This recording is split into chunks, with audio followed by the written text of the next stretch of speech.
Профсоюз атнасы Республика комитеты тарафынан елда узырыла торган чара. Аның кысаларында традиция буенча өлкән сыйныф укучылары белән дәресләр үтә.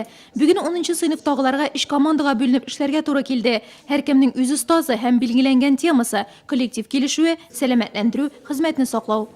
Төп максаты халык кешеләрнең, педагогларның, укучыларның профсоюз турында күбрәк белүләре һәм аның профсоюз нинди эшләр эшләгәнен күрсәтү өчен.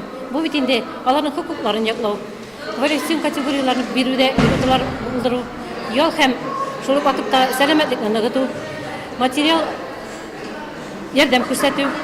Бүгенге көндә мәгариф учреждениеләре профсоюз оешмаларында 2000-нән артык әгъза бар. Нурлат гимназиясендә алар 70-ләп. 10нчы сыйныфлыларга монда оешмага керергә иртәрәк. Шулай да бу өлкәдәге белемнәр артык булмас. Хәзер без профсоюзларның нәрсә эшләгәннәрен, безгә ничек булыша алганнарын беләбез.